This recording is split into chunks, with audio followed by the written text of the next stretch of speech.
Hey guys, it's Constance Stanleys, your favorite host. Don't forget. How's everyone doing? How are you doing today? How's your day going? I hope you're enjoying yourself. Guys, I've got a few things on my mind that I definitely have to let off. I don't know how you're feeling, but hopefully you're feeling good enough to want to vent with me, to want to run your mouth with me as per usual. So, I don't know if you remember, but a few episodes prior to this, probably about a year ago or so, I did one called The Funniest Thing About Being Single. And I felt like doing that was so timely because at that point in time, I kept noticing that a lot of young women at that particular time were very afraid to kind of embrace their singleness or singledom or whatever you want to call it. So I personally thought it was done and dusted. I didn't think that we needed to discuss that particular topic anymore, but I don't know, it sounds like we need to talk about it again. I've been having a few conversations with a couple of friends, and my people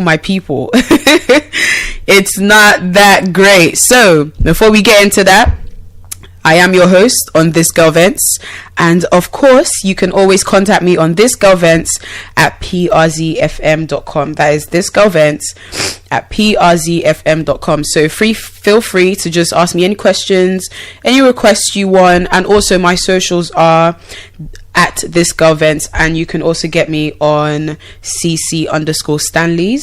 So guys, you do know my name is Cece, right? So you can get me on Instagram on those handles, so don't forget to do that. Today though, we're going to be talking about baking because I was looking for a really cool topic, and I felt like baking was the perfect way to just kind of get it in there.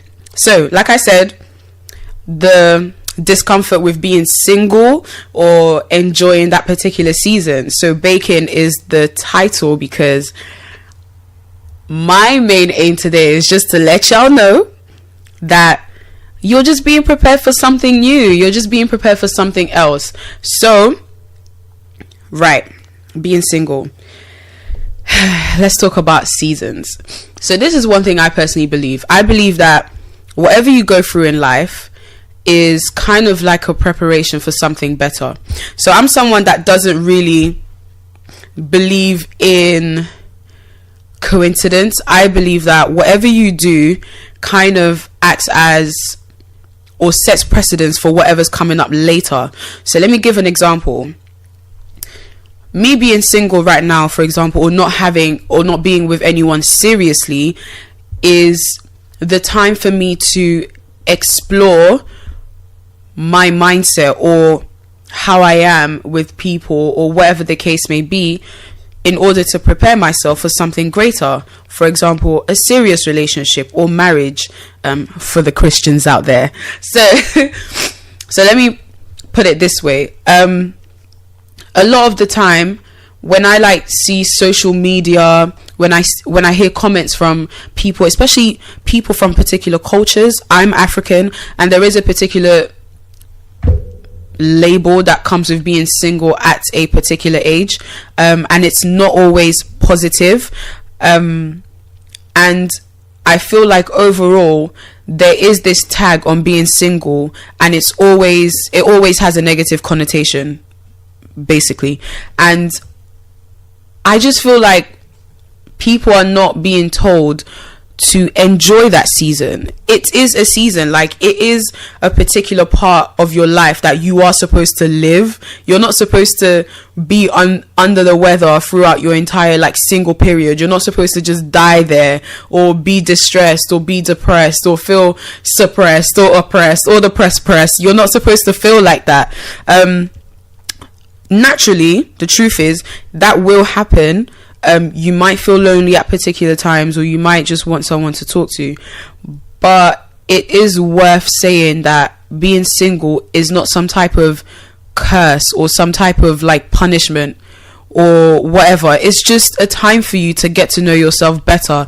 It's a time for you to meet people. It's a time for you to travel. Not that you can't travel in marriage or you can't meet people in marriage, but at that particular, especially for Christians, and I'm a Christian, and this is what I specifically believe when it comes to being single.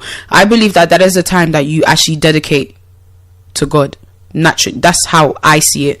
And I just feel like when you are in that particular section of your life, don't have a woe is me kind of outlook on things. And this is just to like say it to people who have something negative to say about people who are single, and who take joy in making people feel bad for not having a partner in their life.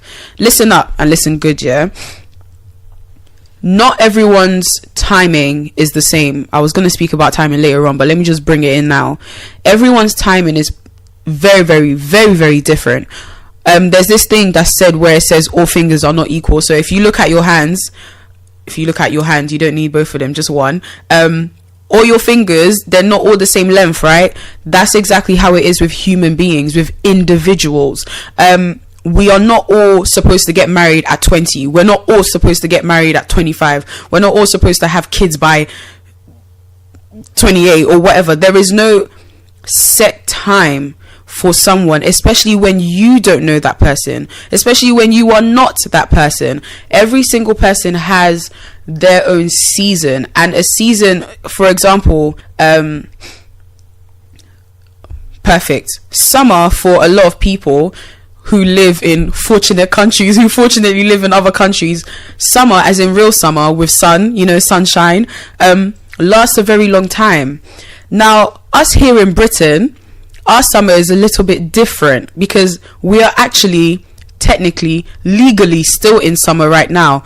But I will tell you that I am wearing tracksuits, yes, and I'm fully covered up. In fact, just to add to that, I've got a flu, and this is supposed to be British summer. So this is a country that is experiencing their summer, and there's another country that's experiencing their summer. For example, certain parts of America, so let's pick out Florida.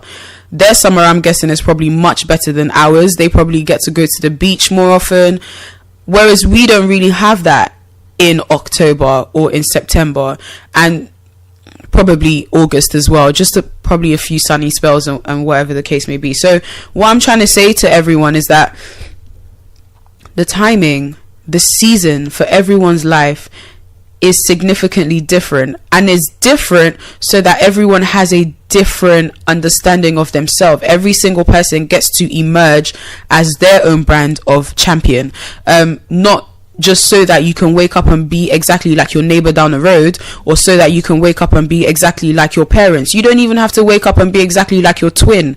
You have to wake up and be exactly like you, and that's how life works out. So when it comes to the topic of being single, I don't think it should be used as a way to make young people or even older people feel as though they have no one that they can turn to, that they have no one that they can discuss whatever that they may be feeling with. I think it's something that has to be embraced with more positivity, and I think it's something that needs to be used as an excuse to encourage people.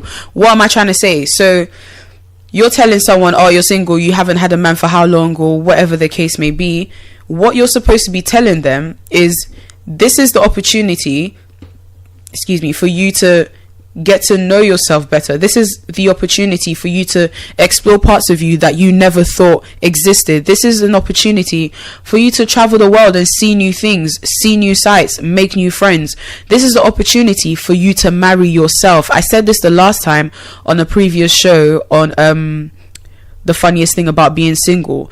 Before you rush into any marriage or marrying other people, you need to make sure that you're married to yourself, because a lot of the time you see a lot of people who do not know who they are getting married, and then it turns into a completely different story, and that's what we are trying to avoid. Thank you very much. Okay, so my question to all the people who are listening is, how are you spending that season? Like, how are you living that season? Because if someone was to ask you, oh, how are you spending your summer this year, you have an answer. You could say, oh yeah, I'm traveling to Barbados, or oh yeah, I'm going to spend it at home, or yeah, I'm going to go out with the kids, or we always have something planned, right?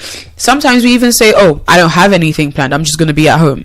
So we have an outlook. So my question is, if you are single, expectantly single, right?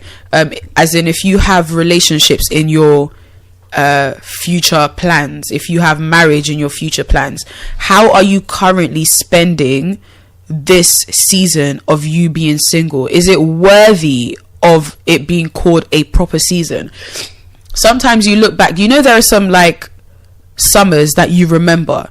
I have summers that I remember. There was a particular summer, and it was the summer that T-Pain came out with the song I'm Sprung.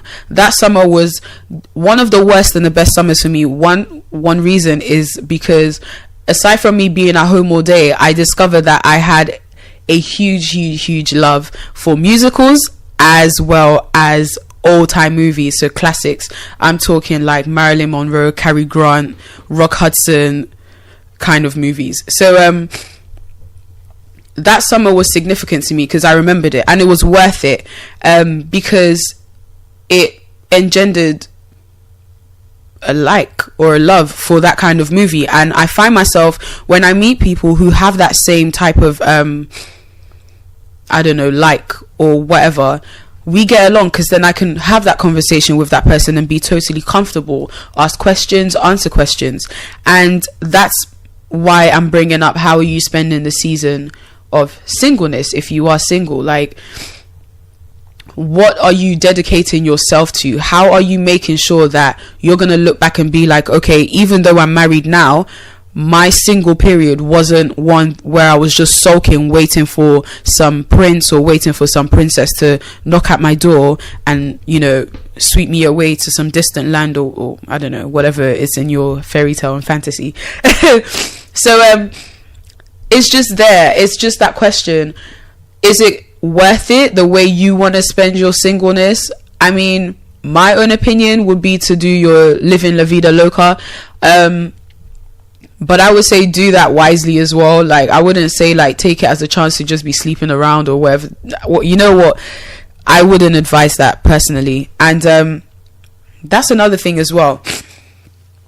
I noticed, I don't even know how I should bring this one up, because it's just a funny thing. I don't know, I feel like my generation, when I talk about my generation, I'm talking from about 22 to about 33. Yeah, I feel like that generation finds it hard to settle down. Is that just in my head? Because I genuinely feel like that. I feel like when I look at the young people in that particular age bracket, we aren't really like our parents. They found someone, or maybe that was just culture, or maybe everyone's just a little bit more scared now. Everyone's insecurities are just out there and we don't really know how to tame them. I don't know, what do you think? Because I keep looking at like young women, but then again, is marriage the be all and end all? That's another thing. Is marriage in your like life plan? I can definitely say for myself that I would like to get married one day, and bear the children. 3 to be exact. I already have their names written down somewhere, so if they don't like them, that's their business. But I don't know, is it becoming an issue? Because I feel like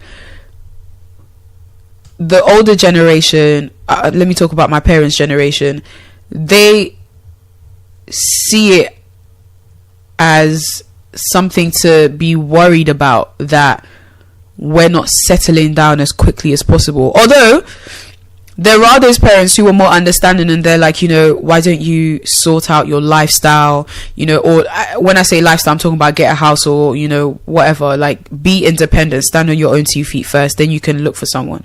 But then there are those parents that are like, what, where's the missus? Where's the mister? Like, where's your life partner? I'm waiting for a grandchild. Like, time is of the essence here. So I don't really know.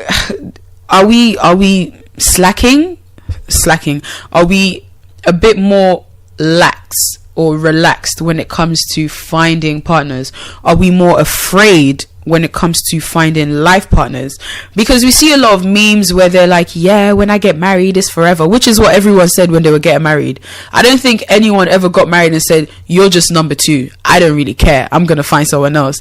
I don't think anyone got married and said, listen, you have 2 weeks to prove yourself, and if not, you're gone. I don't think anyone really said that. I think when people get married, they genuinely look at this person and say to that person, or say to themselves, this is the person I'm definitely going to spend the rest of my life with, and so on and so forth. So are we afraid? Is this generation a little bit more afraid? Is this generation a little bit more tentative and timid when it comes to finding a life partner?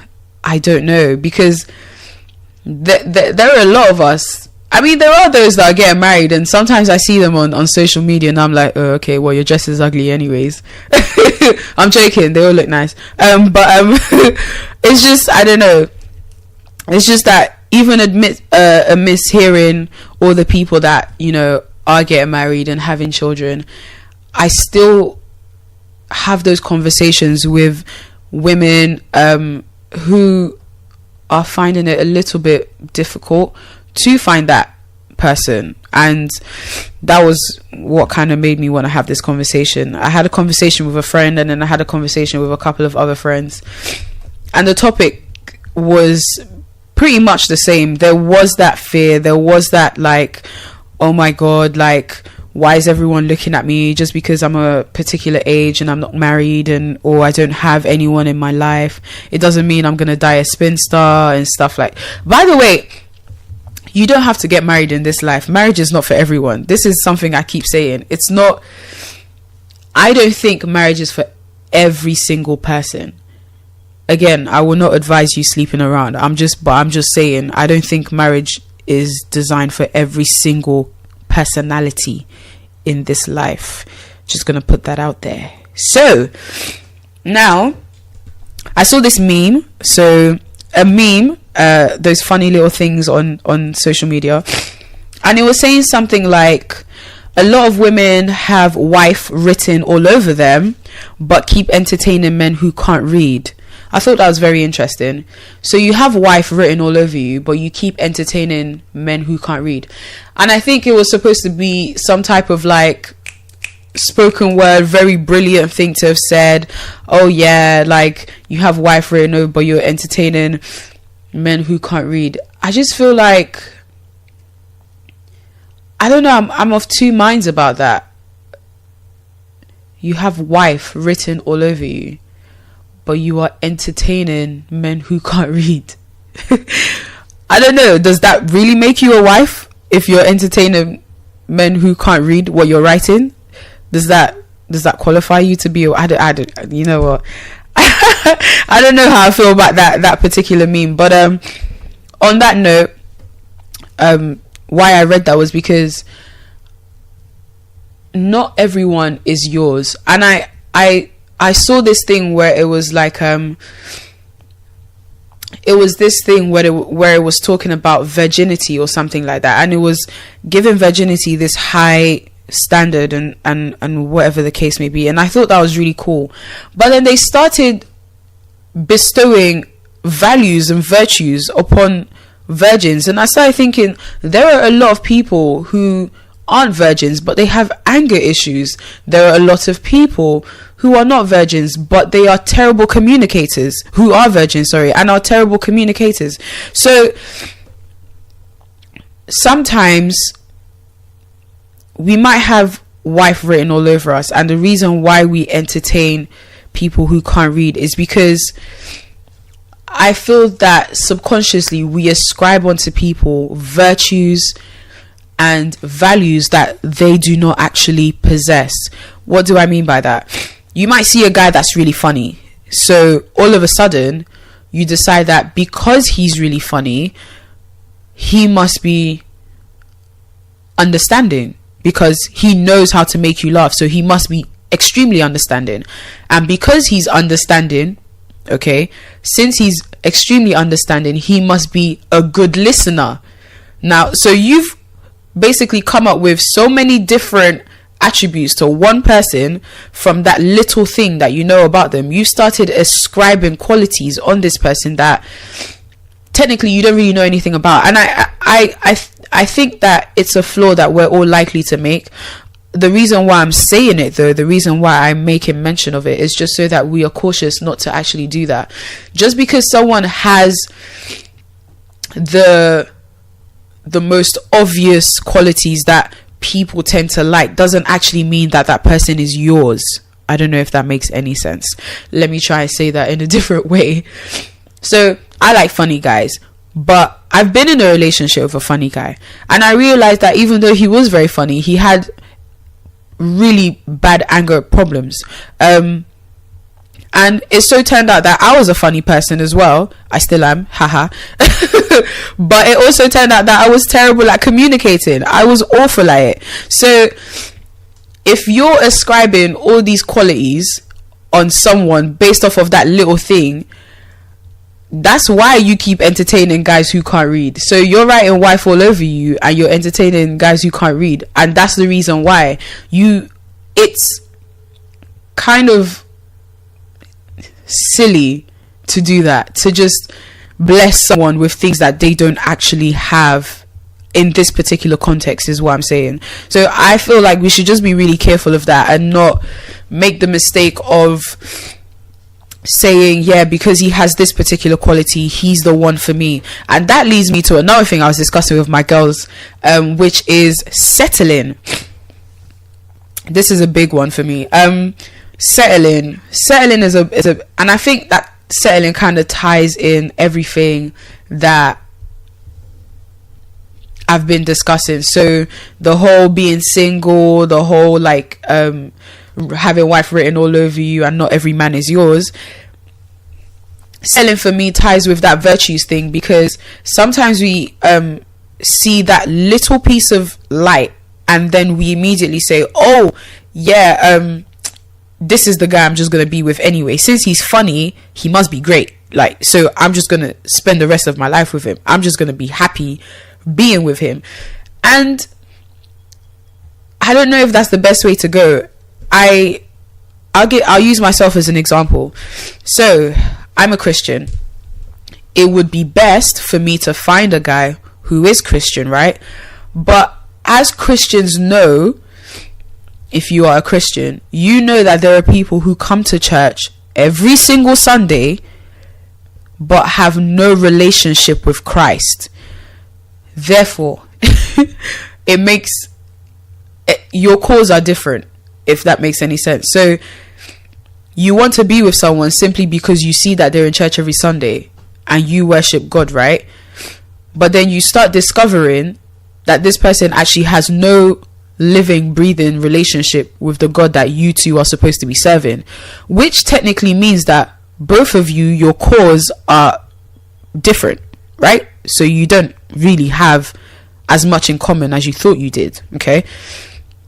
But because he goes to church every Sunday, even though he's always sleeping in the back or whatever, or he's on his phone, you decide, I'm gonna be with that guy anyways. Settling for something you don't need isn't just the way to do things. You don't need that kind of stress in your life. My mum always says that I will never use shame to drink poison. And I think the reason why she says that is sometimes we're so concerned about how other people feel about us, which is a funny notion, right? We're so concerned about how other people see us, how other people interpret us or our movements or the things that we say, that our next move is guided by their thoughts or whatever we perceive their thoughts to be. So not using shame to drink poison basically means I'm not going to do something just because I feel that everyone else is going to hate it or is going to love it. So other people's opinions cannot and should not dictate my life because they're human beings. I always say it, if I could take a gun and shoot you and you die, and you can take a gun and shoot me and we die, we're both human beings. We're both like, we have blood running through our veins. Why should your opinion, I don't even know you, that's the worst part, like, you know, these things happen, you don't even know that person, but all of a sudden how they interpret your life is now a motive or now an incentive for you to do whatever it is that you're doing. And I feel like that is a flawed concept. I feel like that makes your next moves not really true to yourself. And I'm someone that believes in being true to yourself. I believe that your identity, knowing who you are, is so essential to how you make your moves in life. The people that you connect with, the people that you flow with, your little circle, your inner circle, those kind of things are very important to me. So using shame to drink poison for me is basically settling. I'm not gonna settle just because you have that one thing, even though I'm not even sure about the rest. Like I said, someone could have a great sense of humor, but they could be terrible at communicating. But you know that you thrive on communication. So why are you picking someone who is terrible at it, even though just because you saw that they make you laugh, all of a sudden that makes them the champion of this little race of being your man for the rest of your life? So anyways, I done talked about seasons and all that kind of stuff. And the reason why I'm bringing this up is just so that we don't have a flawed or a kind of skewed view of singledom, being single, being on your ones, rolling on your J's. It's not that bad. It's just a moment for you to live your life, live your movie, and do the best you can so that you can be prepared for whatever else is coming up. Like I said, don't get married and look back on your single life and be like, yeah, it was so rubbish and blah. Nah. I don't do that with my summers. My summer is a season, right? And you need to have that season where you look back and you're like, that season was great. Even though I love Christmas, but my summer was banging. So just try and have that in mind. And last thing I'm going to say, yeah, is this one pains me to end on, innit, because I'm someone that's big on this, right? So expectations of life, right? We're just gonna end up on that, right? Actually, I'm gonna end it on a question. Let me end it on a cliffhanger. Let me end it on a hook. What are your expectations of life? Because sometimes our expectations are governed by people who don't matter, whose opinions are nonsense. I'm sorry to say. Sometimes their opinions aren't really nonsense, but it's governed by their fears. For example, you might have someone giving you advice based on how scared they are for you. I don't know if that advice always works, so just look out for that. You just kind of have to be aware. So aside from that, when you have like your expectations for the future, I guess you just kind of have to ask yourself, yeah, are your expectations realistic? Because you know, like that thing where I'm never gonna be with a guy that's under 6 foot, or I'm not gonna be with a guy who doesn't have facial hair, or I don't know, whatever it is that people come up with in it. I have my own. I'm not going to share them here so that you guys don't laugh at me. But are they really realistic? And I don't know, is that really gonna help you like sleep better at night? I don't know. It's a question. I'm just gonna leave it there. But as per being single, guys, it's just a thing of you're literally just baking. Cake is nice, right? For those people that like cake, right? But it has to go through a process, and that process is the baking. It has to be made, and that's one of the most important processes, because if you do not bake it, you will just be eating raw, watered down dough. So just be careful of that, because me, I don't know, I feel like process matters. Your favorite car has to go through the whole like blowtorch, the whole thing that it goes. I don't know how cars are made or whatever, but the whole like fixing things together, it doesn't look nice there and then, or whatever the case may be, but it is a process that matters to getting the finishing product. And I see that if you have like marriage or relationship in your future plans, your singleness right now shouldn't be something that you dread. It should be something that you are living. It should be a season that you need to be like, all right, this is what I'm doing to make sure that I don't know, to make sure that I've lived my life, or whatever the case may be. So guys, I know it's hard, it's not easy. It's easy to say and it's hard to do, but I just want us to keep that in mind. Even me myself, sometimes when I say these things, sometimes I'm really speaking to myself, but you are just baking. So when someone says cake, that's you're literally baking, and you're gonna come out with the finished product soon, and you're gonna have all that icing on you, and you're gonna taste banging. You're going to be nice. So don't fret about it. Don't be scared about it. It is a season. Not everyone belongs to you. Like I said, just settling might suit you, but I personally don't think it's the best way. So just be careful of that. That's what I would say. Just be very cautious. Always have an expectation for the future as well, but just make sure that they are realistic and that you'll have fun doing them. So with that all said and done, I'm going to leave you all to ponder on what I said, and hopefully you enjoyed what I was saying, and hopefully it makes sense to you. So ladies and gentlemen, it's time to go. This is Constance Stanleys, and I've been your host on This Girl Vents, and I will catch you next time.